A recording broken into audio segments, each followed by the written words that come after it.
Hello and welcome to Liberty Action Network. Tonight we have a very interesting program. We're going to be speaking with a inspirational conservative who has a powerful message, someone who speaks the truth, someone who is a Tea Party favorite and a favorite of other liberal groups. Liberal groups, but other freedom groups and liberty groups. And she's known affectionately as Barbara from Harlem. Barbara, welcome to the show. Thank you so very much for having me. It's my pleasure. It's great to have you here. Now, you grew up in Harlem. Yes. I mentioned you're conservative, but you grew up in Harlem. Correct. You went to school in Harlem. You went to elementary school, junior high, high school in Harlem. You grew up in a family that had challenges. Very much so. Right? You faced poverty. Yes, I did. Right? And your mother, you were raised by your mother. Correct. And she struggled. Yes, and she did what she had to do to raise a family. Yes. Right? You continued to be thinking about what was happening to you during that period of time. You thought about your life. You were in school. And in addition to that, you lived in Harlem. Yes. And most people would know that if you live in Harlem and you're an African American, you're probably going to be Democrat. Right? When you became registered as a voter, you were a registered Democrat. Right. Right? You belonged to Democrat political clubs. Absolutely. And if I understand, you also you even belonged to Charlie Rangel Club. Yes, that's correct. Right? Yes. Now, suddenly then, if we flash forward a bit, we find that in 1994, you suddenly are working in Harlem for Rudy Giuliani in his mayoral campaign. Correct. He won. You were invited to his victory party. That's correct. Right. So I'm thinking something happened in the intervening period, because today you're also a recognized voice on the Mark Levin show. Yes. And as I mentioned, you're also a Tea Party favorite and other liberty groups. Something happened during that period. I think it would be interesting for you to share with our viewers what happened in your transformation from Democrat, living in Harlem, growing up in Harlem, to where you are today, really a conservative, still in the black community. Yes. Right? Didn't forget your community roots. You work in the black community. But I think it would be interesting to hear what happened. What did you observe? What did you think? What happened to you that you made that transformation, the journey? It was a journey. And it still is a journey. When I was married at a very early age. I was still in high school when I got married. So when I turned 21, my husband was a registered Democrat. I asked my mother, my grandmother, what should I do when I turned 21? And they said, all black people are Democrats because the Democrats are for the poor, the Republicans are for the rich. So, of course, I registered as a Democrat. And then as time went on, I was raising a family, and then, you mentioned, my mother was struggling because my father had deserted the family, deserted his wife and his 5 children. And then the same thing happened to me, where I was deserted and I had 5 children to raise also. So life took a different turn for me, in a sense. And when I say that, I mean, I was a middle-class person living a middle-class lifestyle, and we had purchased a home in Queens Village, New York. And then when he abandoned me and he abandoned his children, I found myself, at the bottom economically because I wasn't working at that time. So life really was a struggle and a challenge. But as you mentioned, I went to school throughout all of my life in Harlem. PS 186, Stitt Junior High School, George Washington High School. And they prepared me for the workforce. So fortunately, I was able to use my fingers typing, and I got jobs, and I was able to provide food on the table. But now, as I went along, and I joined these Democratic clubs, because, as life started, leveling out, I learned how to pay bills. I took responsibility for myself and my 5 children. And I started going to the Democratic clubs because I wasn't politically astute. I didn't know what was going on politically. All I knew was to do was pull the lever for a Democrat. I wanted to learn more. I wanted to find out more.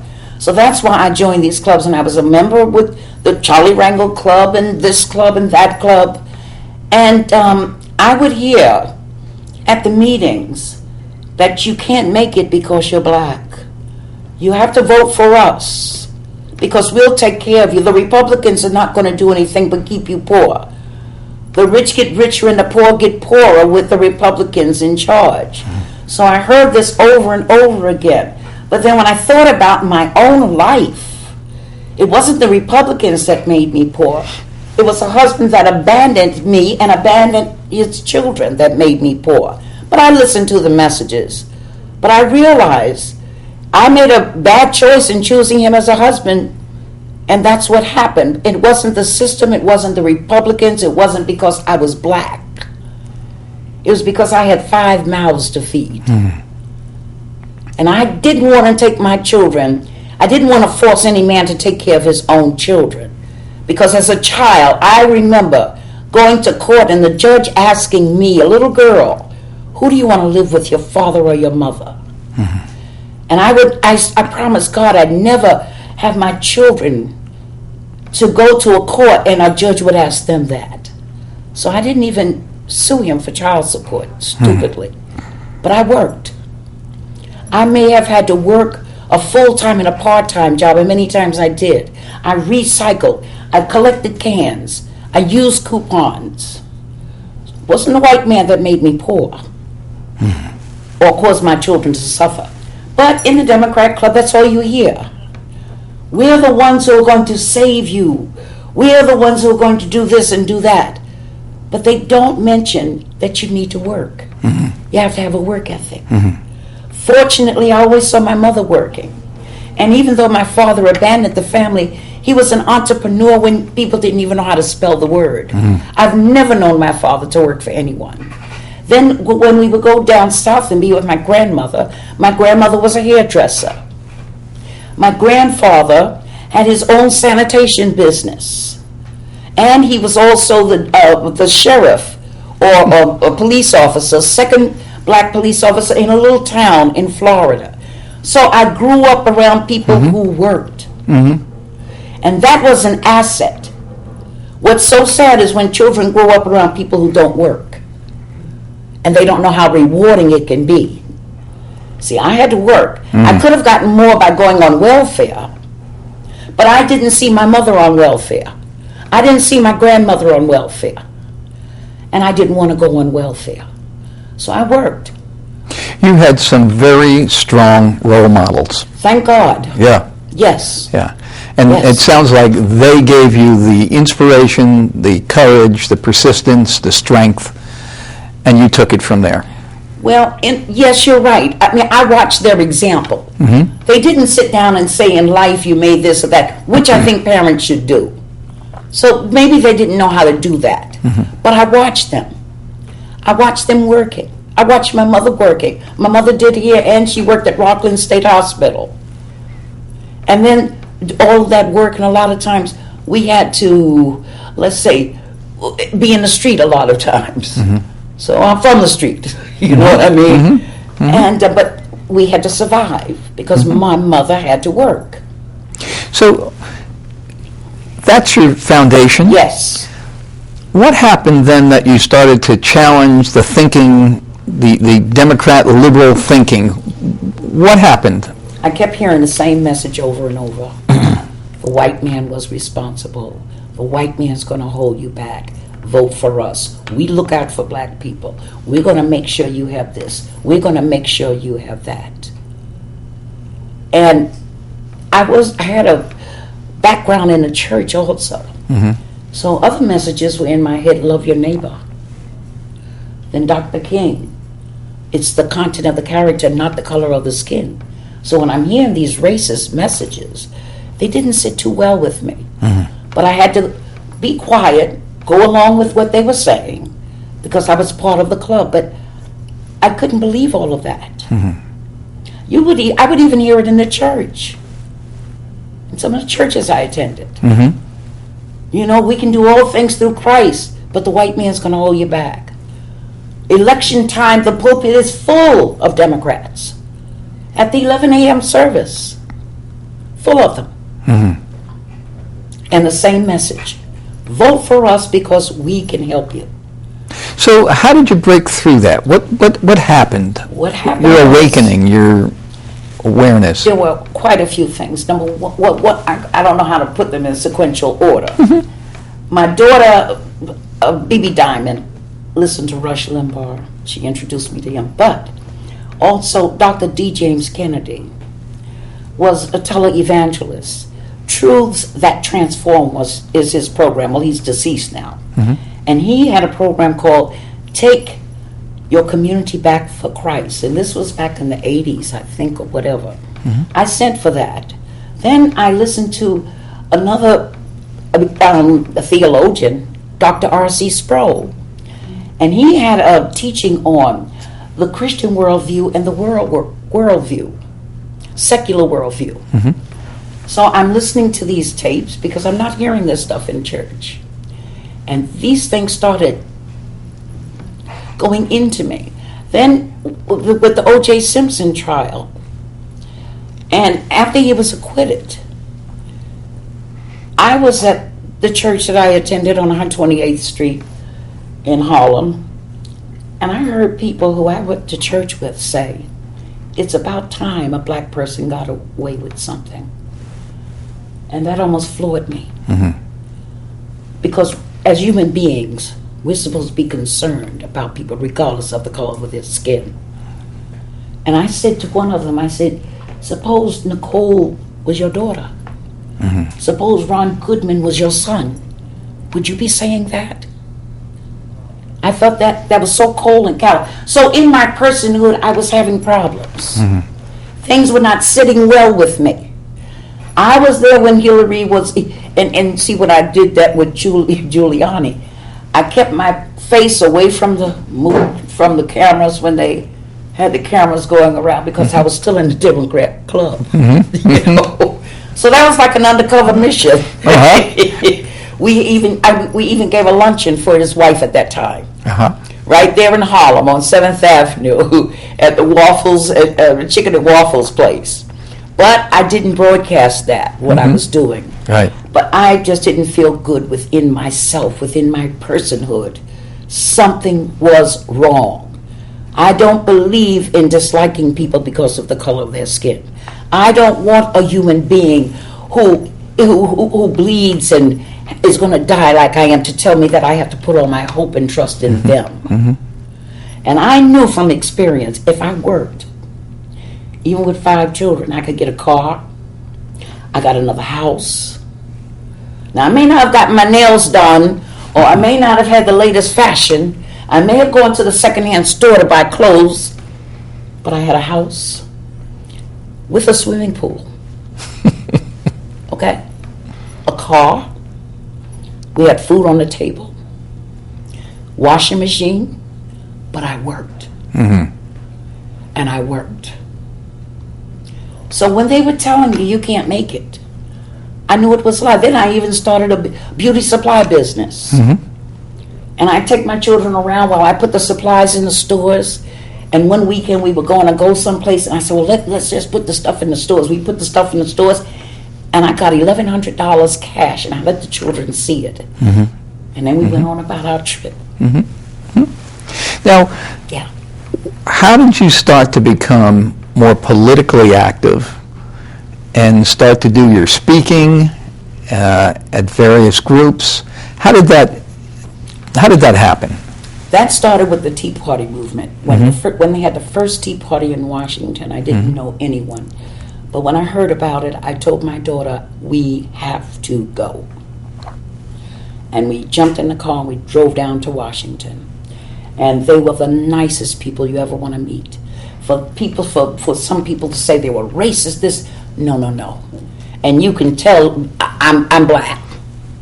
Right. They were hugging me. They were hugging my daughter. They were so happy that we were there. It started right there. Mm-hmm. And that's when we started think about it some more, our radio, our internet broadcasts. Think about it some more. And everyone was just so beautiful. So when, after that happened, I started going to the tea parties, started meeting people. Mm-hmm. And, they asked me to speak here, speak there. We've even been flown out to Missouri twice. I know, I've heard. You've spoken all over, really. Oh, I'm telling you. And it's just a joy. Mm-hmm. Just a joy being around people who love this country. Who love this country. Love the founding of this country. Mm-hmm. Love the freedoms. Love the liberties. And it's just my pleasure just to be around people like that. Because they're so real. And from what I hear, mm-hmm. is what people love is that you don't mince words. No, I don't. Your message is clear. I guess President Reagan would say you give bold colors to your speech. Well, you're not pale pastels. I have to have a little flair. Right. But you're clear, you're emphatic, you're passionate, yes. and you don't mince words. You're not squishy in your positions. No, I'm not. I don't even know what political correctness is. Political correctness, to me, caused our soldiers to be killed at Fort Hood. Mm-hmm. Political correctness puts us in danger. And I have not talked to one liberal, and I hope I'm telling the truth. I believe I am. Who's very kind, gentle, who is tolerant, mm-hmm. if you don't agree with them. Mm-hmm. They're some of the most vicious, vile people you ever want to meet. Mm-hmm. I have to act like I'm a witch and say, be gone. You know what I mean? I do, and they think, I scare them. Or I start talking about God. I say, oh, God. Then, mm-hmm. that chases them away. Mm-hmm. But now, they're vile. Do you get pushback from the black community or the so-called leaders in the black community? If they hear you, they hear your message, they hear what do you get from them? Oh, I get them. Well, where did you get that from? Where did you get this from? Where did you get this from? And some of them are ministers. Mm-hmm. And some of them, I just tell them, after I've given them the information, plus the Bible gives them all the information that they need. Mm-hmm. I just tell them, don't call me anymore. Because they're hopeless. Mm-hmm. That's why Jesus looked at those religious people and told them in John 8, you are of your father the devil. They're not going to change my mind. Mm-hmm. There is no right to same-sex marriage. There is nothing right about killing babies in the womb. And I'm not going to compromise. Mm-hmm. That's it. So I told them, don't call me anymore. Mm-hmm. Mm-hmm. And I have one who's a little pest, and I guess I have to tell him a little stronger. He just called me day before yesterday. I'm not going to return the call. I don't mm-hmm. want to talk to him. Mm-hmm. But I'll call him and I'll tell him, didn't I tell you don't call me anymore? Mm-hmm. That's what I'm going to tell him. What's the use? Right. What they want to do is wear you down. And they're not going to wear me down because I know right from wrong. Let's talk a little bit about what you see as some of the most pressing issues in the black community today. The destruction of the family. Mm-hmm. I'm writing, what does my daughter call? Well, we're writing a book or outline of a book or whatever. In here, and it just, I had to go deep down inside of myself. I'm talking about primed for brainwashing. Mm-hmm. You come from a dysfunctional family. You're rejected even by a parent or whatever. You're primed for brainwashing. Mm-hmm. It's easy to brainwash a person like that. It's easy for them to tell the person, I'm here to help you. I'm the one who will deliver you. It's easy. Our biggest problem that I see in the black community is the breakdown of the home. When you have 70 plus babies born in such a disastrous situation, and I call it disastrous because so many of those young girls who are having these babies haven't finished high school. They don't have any life skills. I mean, what can you give that child? Then they have to go into the shelter. Once they go into the whole thing is, they're living with their mother and the mother's in the projects. For them to get their own apartment, they have to go into the shelter. And then they're given priority. That's how they get their own, it's a regular routine that they do.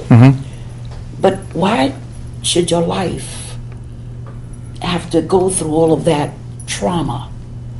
If we can teach our young ladies to respect themselves, have some dignity, invest in yourself, then get married.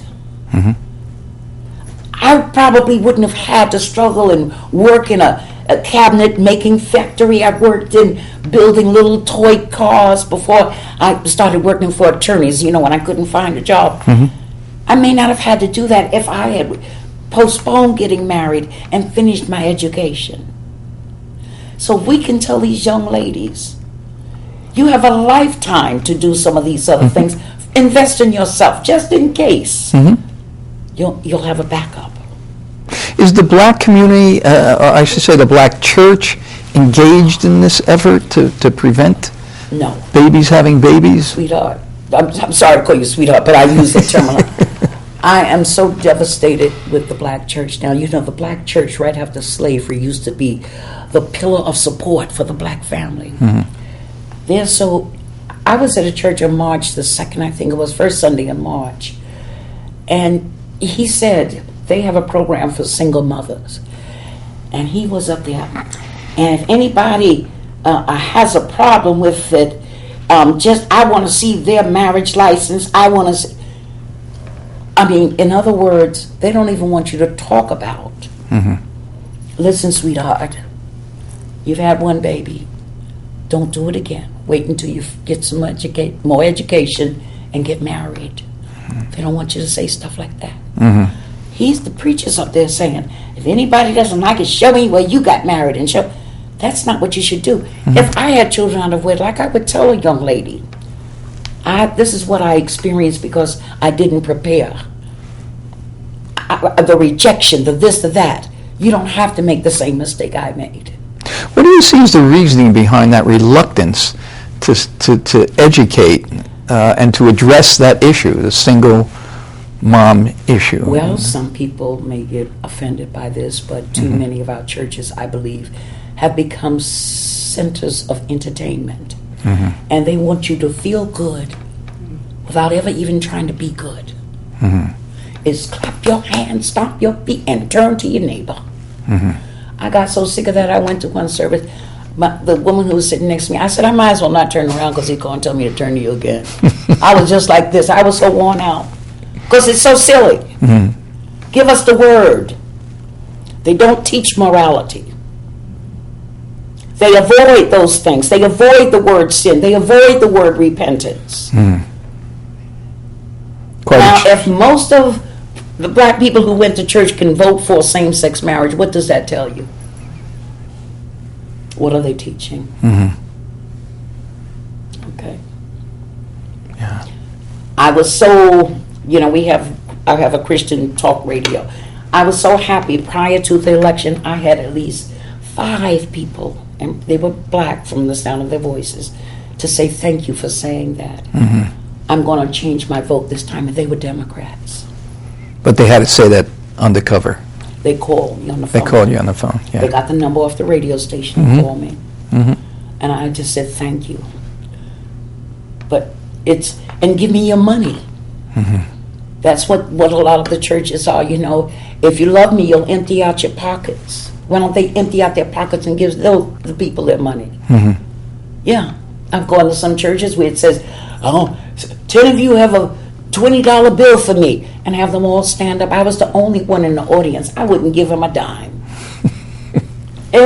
Suppose I was someone on the verge of suicide, and I went into that church for a word of comfort, And he's telling people, if you have $20, stand up, $50, stand up. And I had no money, how would I feel? I would really be in a pickle.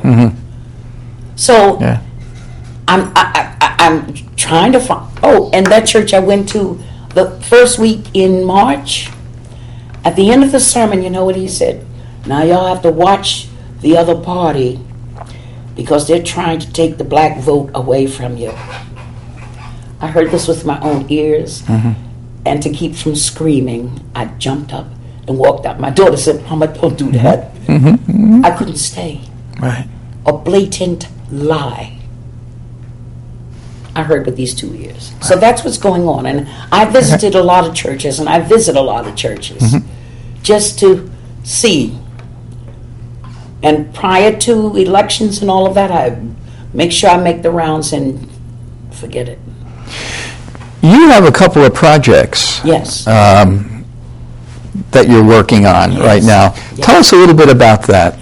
Well, we're writing a book, and it's entitled I Was There. And it's really focusing on my transformation from a knee-jerk, herd mentality Democrat to a conservative who tries to align her thinking and her voting up with the Word of God. And then we're writing a full-fledged book about the different little episodes in my life. Some of them are exciting, and that's why, even I was mentioning to you about the gun control issue and all of that. How important it is, because I've had to use a gun for self-defense. I've been shot, and I shot someone. So those things, people say, really? And it's true. And I've seen death. I was there with, my sister-in-law. We were in a bar, and she was shot in the head. And, I was there when that happened, when she died. So, we're writing about those things. We're writing about the hurt, from a dysfunctional family, and how it can be overcome. See, we have a choice to make. Either we're going to follow in the footsteps of dysfunction, or we're going to go in the opposite direction. Barbara, very quickly, Yes. Just mention the other project you have, and we're running out of time. The Urban Action Coalition, where we're working in the community, in the minority community, to introduce them to their rights and responsibilities as citizens, reacquaint them with the fact that they are endowed by their Creator with talents and abilities, and to utilize them to make their own choices for their own lives and not depend upon the government. Well, good luck with those projects. They sound terrific. They sound like, especially the Urban Project. Urban Action Coalition. Yes. Look, it's been great having you here tonight. This has been wonderful. This is a program basically about you and your transformation. And we loved having you here. I love being here. And so we'd like to thank everybody for listening to our show tonight. And if you'd like to know more about Liberty Action Network, you can click into Tea Parties, campusteaparties.com. That's campusteaparties.com. Thank you. Thank you. Thank you. Great to have you here. And God bless America. Thank you very much, and God bless you. Thank you very much. Thanks. Really.